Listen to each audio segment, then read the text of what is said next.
হ্যাঁ ভোট দিলে কি কি পাবেন? আপনি 12টা জিনিস পাবেন। 12টা। কিভাবে আগামীর রাষ্ট্র চলবে সেটা ঠিক করতে পারবেন। কি কি সেটা একটা একটা করে বুঝে দেখি। শুনেন মন দিয়া। আপনি কি এমন একটা বাংলাদেশ চান যেখানে তত্ত্বাবধায়ক সরকার, নির্বাচন কমিশন, সরকারি কর্ম কমিশন মানে যেটাকে পিএসসি বলা হয়, এটা গঠনে সরকারি দল এবং বিরোধী দল একত্রে কাজ করবে? সুন্দর কথা না? 2 নাম্বার, সরকারি দল ইচ্ছা মতো সংবিধান সংশোধন করতে পারবে না।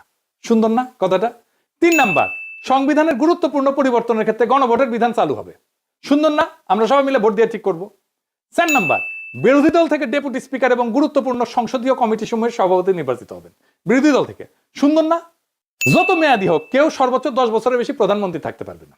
সংসদের নারীর প্রতিনিধিত্ব পর্যায়ক্রমে বাড়বে। ক্ষমতার ভারসাম্য প্রতিষ্ঠার জন্য পার্লামেন্টে একটা উচ্চ কক্ষ গঠিত হবে। দেশের বিচার ব্যবস্থা স্বাধীনভাবে কাজ করবে। সুন্দর কথা না? আপনার মৌলিক অধিকারের সংখ্যা বাড়বে। কি রকম একটা মৌলিক অধিকার হইতেছে, ইন্টারনেট সেবা কখনো বন্ধ করা যাবে না, এটাকে মৌলিক অধিকার হিসেবে ঘোষণা দিবে। তার হাসিনা এটা বন্ধ করে দিছিল। দণ্ডপ্রাপ্ত অপরাধীকে রাষ্ট্রপতি ইচ্ছামতো ক্ষমা করতে পারবে না। ফাঁসি দিলেও তো ক্ষমা করে দেয়, জেল দিলেও ক্ষমা করে দেয়। রাষ্ট্রপতি এবং প্রধানমন্ত্রী ক্ষমতার মধ্যে ভারসাম্য থাকবে। রাষ্ট্রভাষা বাংলার মর্যাদার পাশাপাশি অন্যান্য জাতিগোষ্ঠীর ভাষাও সাংবিধানিকভাবে স্বীকৃত হবে। সব সুন্দর কথা না? 12টা কথা। হ্যাঁ ভোট দিলে সবগুলো পাবেন, এই যতগুলো আছে সবগুলো। না ভোট দিলে কিছুই পাবেন।